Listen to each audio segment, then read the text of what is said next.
काय सांगणार पोटचा पोरगा आपण गमावलेला आणि काय न्याय हक्कासाठी आपण या ठिकाणी पत्रकार परिषद घेतली आहे? मला रविवारी घेऊन गेले विहिरीमध्ये, म्हणजे विहिरीकडे पाणी आणि माती टाकायला. मला आणि माझ्या मुलाला, माझी सासू, नवरा आणि मुलगा, आम्ही एवढे जण गेलो आणि सासरे पण माझे आले होते. त्या दिवशी काही माणसं होते म्हणून त्यांनी आम्हाला टाकलं नाही. परत सोमवारी घेऊन गेले आणि मग सोमवारी सकाळी त्यांनी आम्हाला चिवडा खायला दिला, पाणी प्यायला दिलं आणि पाणी आणि माती मला टाकायला लावलं आणि मग मागून मला ढकलून दिलं माझ्या सासूने आणि माझा मुलगा माझ्या मिस्टरांकडे होता.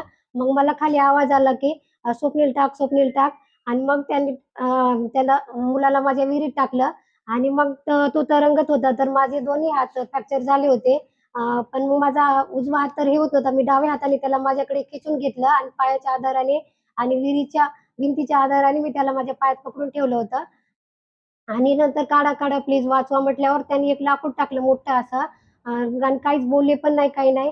आणि नंतर मग 20-30 मिनिटांनी काहीतरी अंदाजा ते माणसं आम्हाला गावातले काढायला आले. मग ते अगोदर कृष्णाला काढलं, नंतर मला काढलं आणि नंतर मग ते आम्हाला हॉस्पिटलमध्ये घेऊन गेले आणि मग त्यातल्या बायांनी सांगितलं मला की तुझा मुलगा गेला वगैरे असं. त्याला घेऊन कशाला उडी मारली वगैरे मला माझ्यावरच आरोप लावत होत्या. मी म्हटले की मी नाही मारली म्हटलं.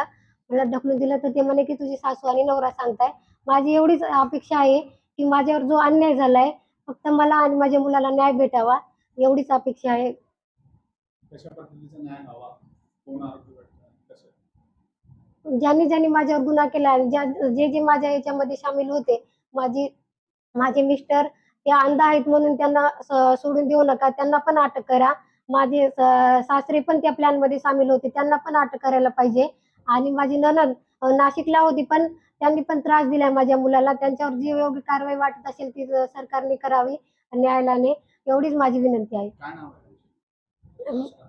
माझ्या नवऱ्याचं नाव स्वप्नील भागवत पाटील, माझ्या सासऱ्याचं नाव भागवत व्यंकट पाटील आणि माझ्या नणंदचं नाव स्वाती चंद्रकांत देसले. पोलीस कारवाई करतात का? पोलीस कारवाई नाही करत. मी त्या दिवशी सांगत होती पोलिसांना 13 तारखेला, तर त्यांनी माझं व्यवस्थित स्टेटमेंट घेतलं नाही.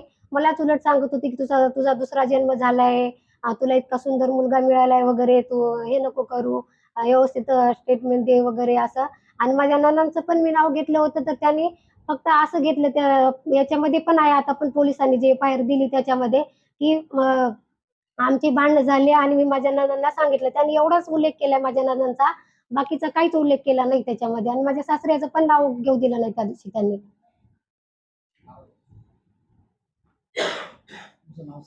माझं नाव सरस्वती स्वप्नील पाटील. तुम्हाला आज पत्रकार परिषद घ्यावी लागली? पत्रकार परिषद घ्यावी लागली याचं कारण आहे, आम्ही राष्ट्रीय दृष्टीहीन संघ महाराष्ट्र विभागीय शाखा नाशिक यांच्या संयुक्त विद्यमाने ही पत्रकार परिषद घेत आहोत. मी कार्यकारिणी सदस्य राजेंद्र देवरे.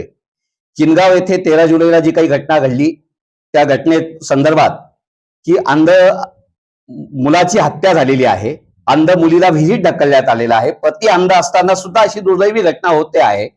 त्यामुळे एकीकडे अंधत्वाविषयी जागृती करण्याचं काम आम्ही करतो आहोत आणि विशेष अंध मुलगा असताना सुद्धा तो नोकरीला आहे, त्या बेसवर त्याच्या मुलीच्या आई वडिलांनी 15 लाख रुपये लग्नाला खर्च केलेला आहे.